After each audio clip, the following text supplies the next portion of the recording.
My son refilled my coffee mug the morning I arrived at his house for the Victoria Day long weekend. By that evening, I was sitting alone in his home office, a document in my trembling hands that told me the coffee, and everything else he had ever given me, had come with a price I never agreed to pay. Let me back up. My name is Thomas Calloway. I am 66 years old.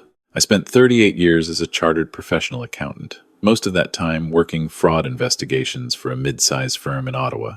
I retired 4 years ago when my wife, Eleanor, passed away from ovarian cancer. We had one son. His name is Andrew. I drove up to his place in Canada on the Saturday morning of the long weekend. It was a perfect May day, the kind that makes you forget Ontario ever has winters. The lilacs were out along the highway. I remember thinking that Eleanor would have loved them. She always made me stop the car on the way up to pull a branch. I didn't stop this time. There was no one to pull it for. Andrew's house is a large new build in a subdivision that all looks the same. Everything uniform, everything just slightly more expensive than it needs to be. He'd bought it 3 years ago with his wife Diane, a woman with a smile that works harder than the rest of her. I had never been entirely comfortable with her, though I had never been able to say precisely why. My wife used to say I was too analytical, that I needed receipts before I trusted anyone. She wasn't wrong. Andrew met me at the door. He was wearing a fleece vest over a golf shirt, the uniform of a man trying to look casually successful.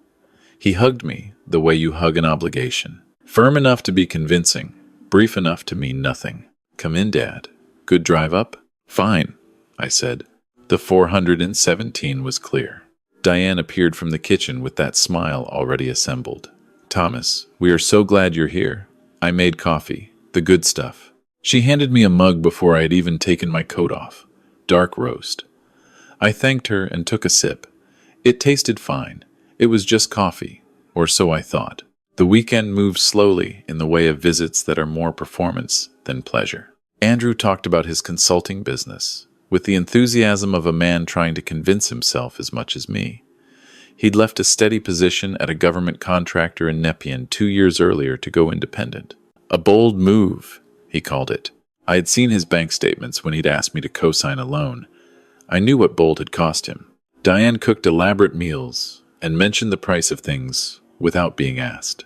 The new range, what the quartz countertops ran them, what they paid the landscaping company per visit.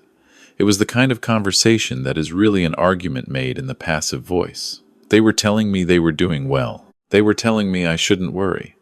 When people tell you not to worry without you having asked, that is precisely when you should start. By Sunday evening, something felt off in a way I couldn't immediately name. A low-grade headache that had settled in behind my left eye. A tiredness that was heavier than a long drive and an interrupted sleep should account for. I am 66, and I have a family history of high blood pressure.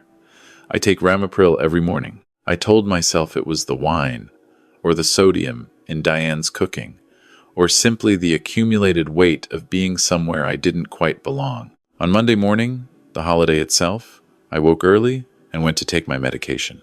I keep my pills in a weekly organizer, the kind with the small plastic tabs for each day.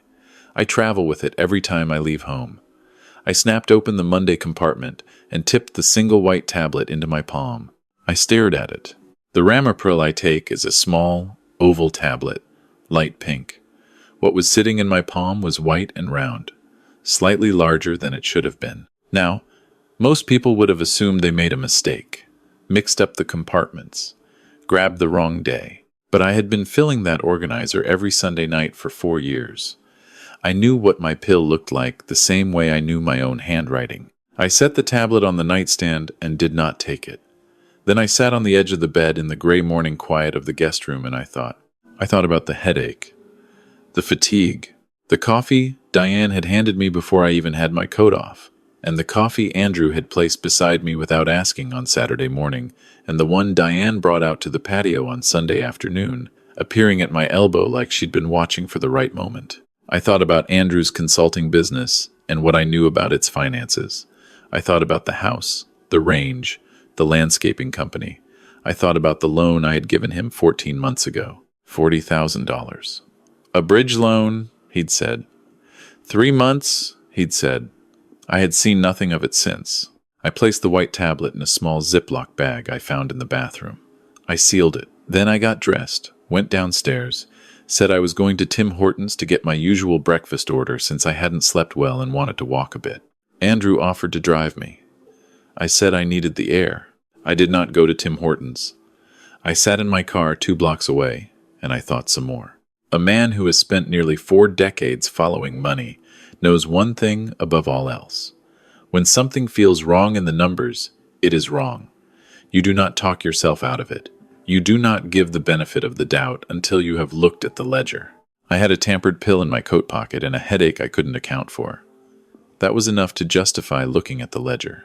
I drove back, parked, and went inside through the side door. Andrew and Diane were in the backyard on the deck. I could hear them through the screen door, their voices low. I went to the small room off the kitchen that Andrew uses as a home office. I told myself I was looking for a phone charger. I told myself a lot of things. The filing cabinet beside his desk was unlocked. I am not proud of what I did next. But I am alive, which makes it easier to live with. The third folder I opened had my name on the tab, printed in Andrew's handwriting. Inside were 3 documents. The first was a copy of my medical history, the kind a doctor releases to family with signed consent. I had not signed any such consent. The second was a letter from a financial advisor in Barhaven, addressed to Andrew, outlining my estimated net worth, including the family home, my RRSP balance, my TFSA, and my defined benefit pension. The third was an insurance policy, Sun Life Financial. The insured was Thomas Edward Calloway. The benefit was $1.5 million. The beneficiary was Andrew James Calloway, son. The policy had been issued 11 weeks earlier. I stood there in that small office with the sound of my son's voice drifting in from the yard, and I understood not all of it, not the full shape of it yet, but enough. I photographed every page with my phone. I replaced the folder exactly as I found it. I walked upstairs, retrieved my overnight bag, went back to my car, and drove away from that house without saying goodbye. I pulled into a Canadian Tire parking lot on March Road and called my lawyer. Her name is Susan Brightwell. I have used her for 22 years. She answered on the third ring, and I spoke for 11 minutes without stopping. I kept my voice level. I had spent 4 decades delivering bad news to people who had not yet understood it was bad news. I knew how to report facts without bleeding on them. Susan was quiet for a moment when I finished. Then she said, "Thomas, don't go back to that house. Where are you right now?" "A parking lot on March Road. Stay there. I'm calling you back in 10 minutes. She called back in 8. She had already spoken to a colleague who handles criminal matters. The instructions were precise. Go directly to the Civic Hospital Emergency Department. Tell them you have persistent headaches, fatigue, and that you have reason to believe you may have been given a substance without your knowledge. Do not mention your son by name yet. Bring the pill. They will run a full panel." She said she would send someone to meet me there. I drove to the hospital. The triage nurse took me seriously when I mentioned the word substance. I was moved to an examination bay within 40 minutes. A physician with tired eyes and good instincts asked me quiet, thorough questions. I gave her the pill in the Ziploc bag. She ordered blood work and sent the tablet to the lab. I sat in that bay for nearly 3 hours. I watched the fluorescent lights, and I thought about Andrew as a child. The way he used to fall asleep on the couch during hockey night in Canada with his socks half off. The way he cried for 2 days when Eleanor was diagnosed. When the physician came back, she sat down across from me rather than standing, which is never a good sign. "Mr. Calloway," she said, "the tablet you brought in contains warfarin. It's a blood thinner. Your blood panel shows elevated INR levels consistent with someone who has been receiving warfarin over a period of days. For someone on ramipril without a monitored warfarin prescription, that level of anticoagulation significantly increases your risk of internal bleeding or hemorrhagic stroke, particularly if combined with physical activity, alcohol, or any kind of fall." She looked at me steadily. "Is this something you would have taken knowingly?" "No," I said. "It is not." She made notes. She kept the Ziploc bag.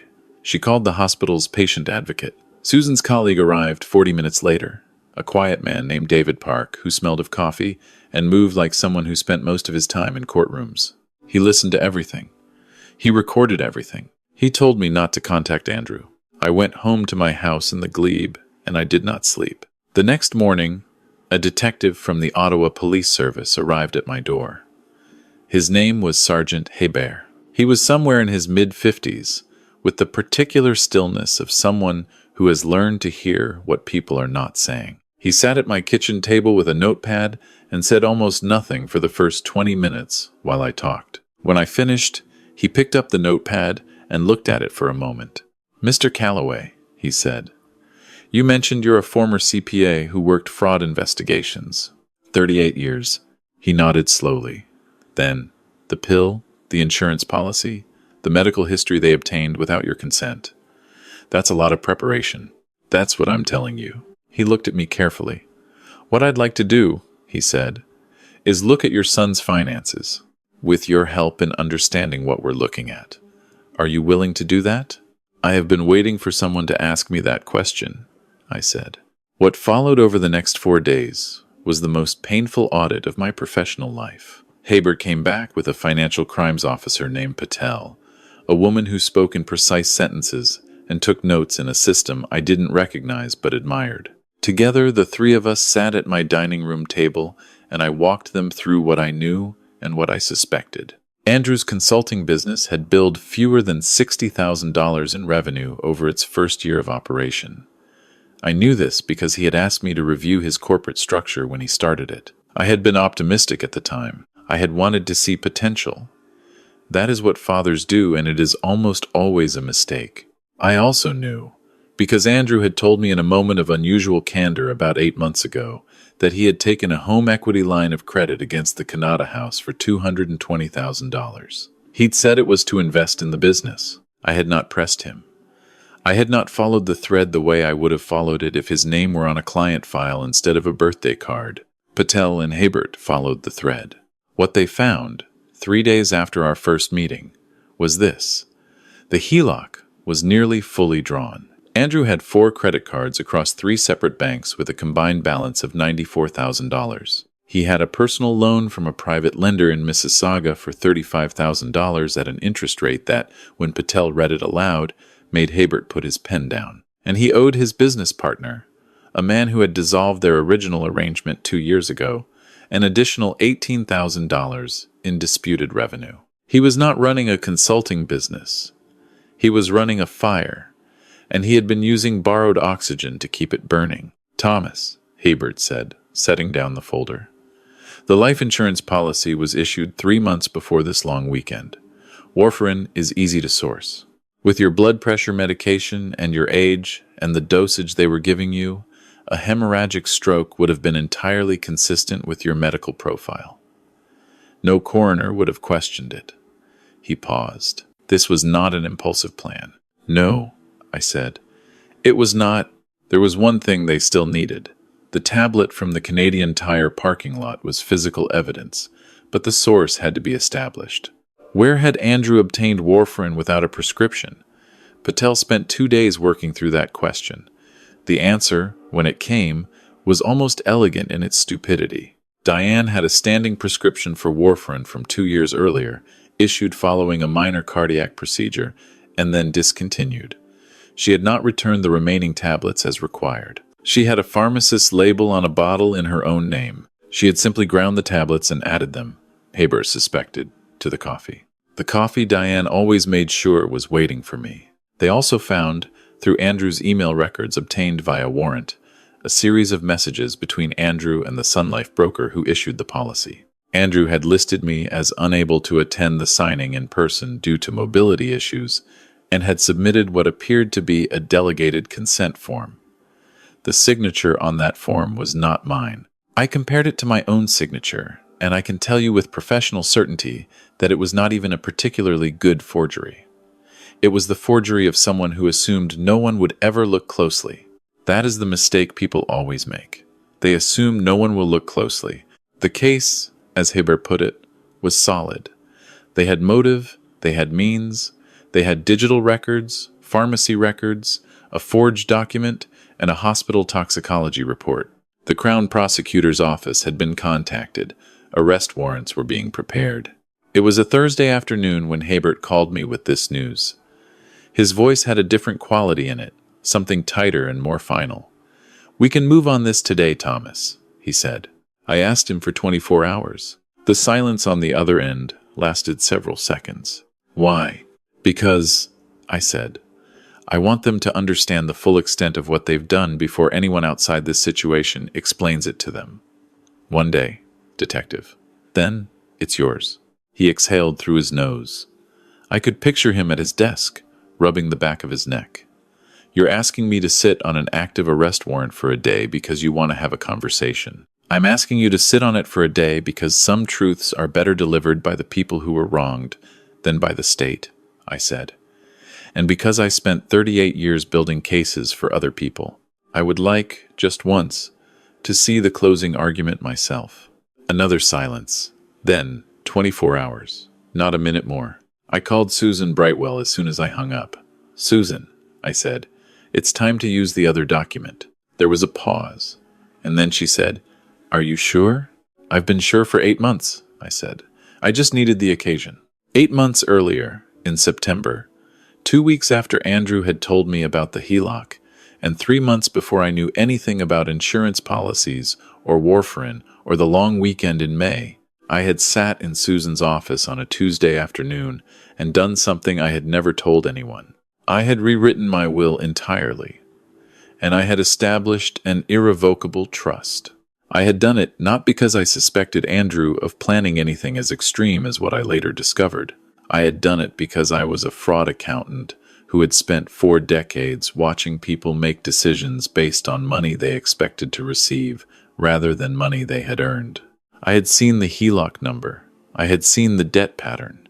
I had done the calculation that Andrew's lifestyle required and divided it by his actual income, and I had not liked the answer. So I had protected myself the only way I knew how, quietly, legally, and completely. The trust held everything: my home, my RRSP, my TFSA, my pension death benefit, a modest investment account. Total value at the time of drafting, just over $1.2 million. Andrew was listed as the sole beneficiary upon my passing, provided 2 conditions were met. First, that my death was determined by a coroner or a court to have been from natural causes with no criminal involvement by the beneficiary. Second, that the beneficiary had not been convicted of any criminal offense under the Criminal Code of Canada at any point prior to or following the date of the trust's establishment. If either condition was violated, the trust dissolved entirely. Every dollar, every asset, liquidated and transferred to the Ottawa Community Foundation's Legacy Fund for Financial Literacy Education. Not a dollar to Andrew, not a dollar to Diane. Every cent directed to teaching young people how to read the numbers that other people hoped they would never learn to read. Susan sent the meeting request through Andrew's lawyer. Her message was carefully worded. She suggested that Thomas was distressed by the family situation, that he was an older man dealing with the recent death of his wife and the pressures of the long weekend, and that he was open to a quiet conversation to resolve the misunderstanding before things escalated further. She used the word reconciliation twice.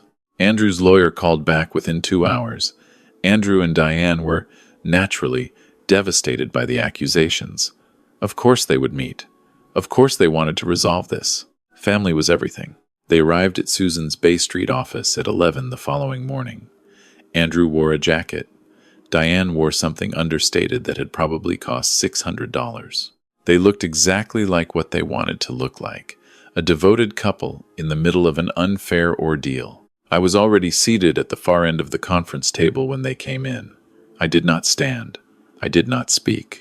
I watched them the way I had watched 100 people over the years walk into rooms where the evidence was already assembled, and they did not know it yet. Andrew's lawyer made an opening statement about the importance of family, about grief, about how easily misunderstandings arise in emotionally fraught circumstances. He suggested that my concerns about the medication were likely a confusion on my part, a natural result of the stress of traveling alone as an older widower. He was smooth and well-prepared, and wrong about everything. Susan let him finish.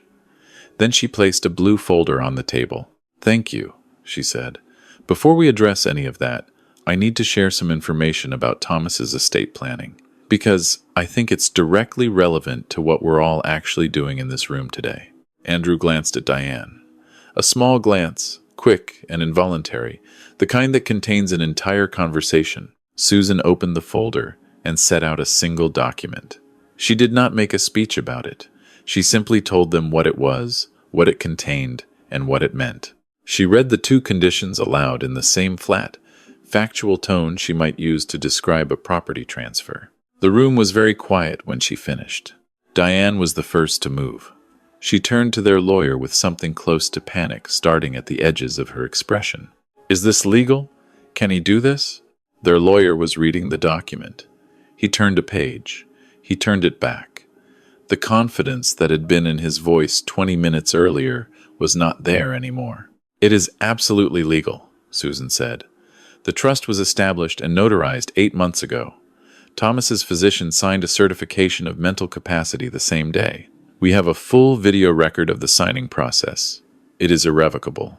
Andrew had gone very still. He was looking at the document, and I could see him doing the same arithmetic I had done in his driveway in Canada 4 days earlier.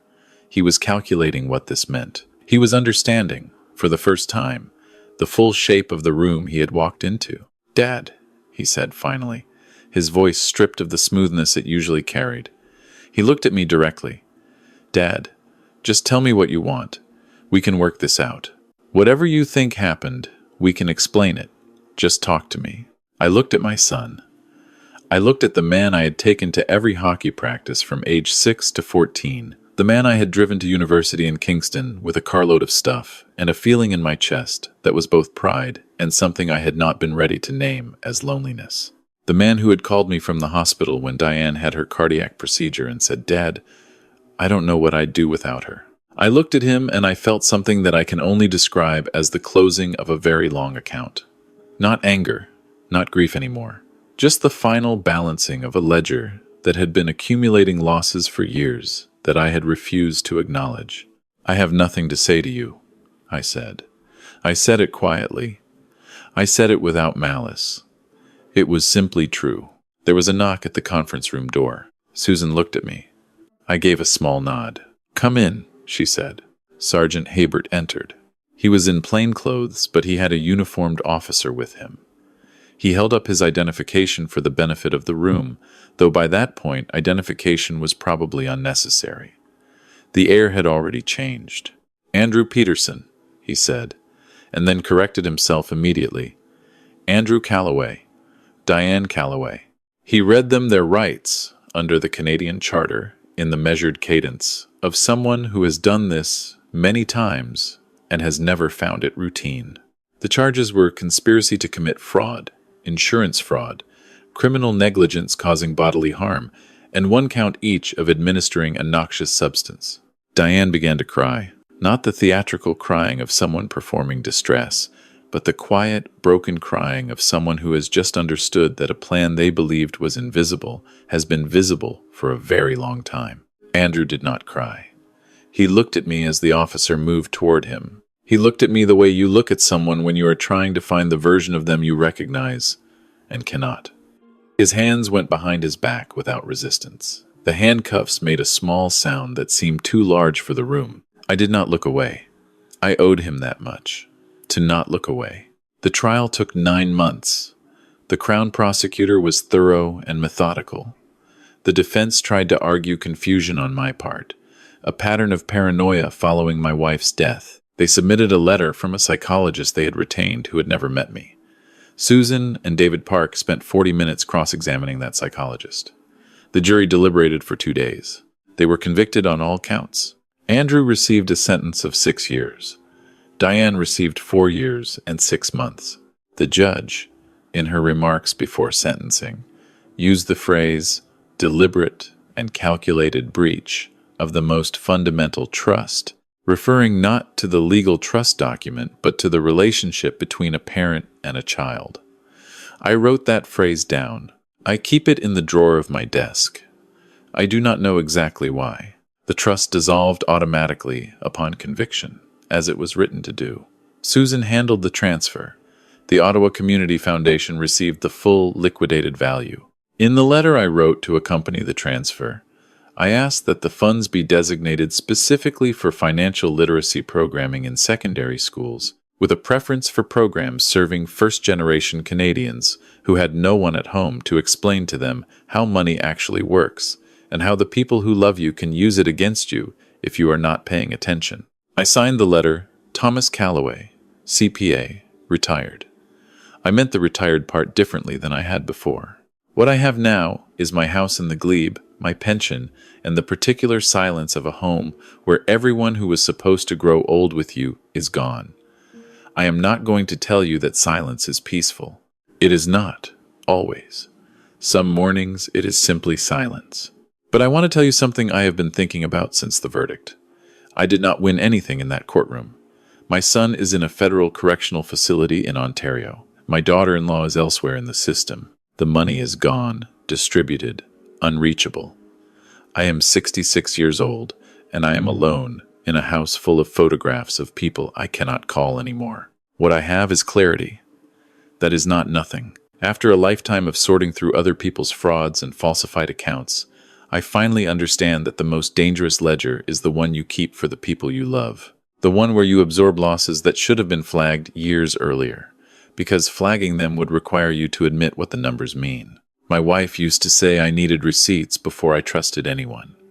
She was right, but she was also the one person I never audited, the one account I kept on faith alone, and she never gave me reason to do otherwise. I think that's what I will carry forward. Not the case, not the conviction, not the quiet satisfaction of a trap that worked exactly as designed. What I will carry is the memory of what an honest account actually looks like, and the knowledge that they exist, that they are possible, that not every ledger is full of concealed entries and forged signatures. Last month, I volunteered to speak to a group of grade 11 students at a high school in Vanier as part of the Ottawa Community Foundation's new program. I stood at the front of a classroom full of 16 and 17-year-olds, and I told them, without using anyone's names, that numbers never lie, but people do, and that learning to read a balance sheet is really learning to read the world. A girl in the third row asked me if I thought people were mostly honest or mostly not. I thought about it for a moment. I told her I thought most people are mostly honest, and that the ones who are not tend to make the mistake of assuming everyone else is not either. That assumption, I told her, is their first and usually their fatal error. She wrote that down. I drove home on the 417 afterward.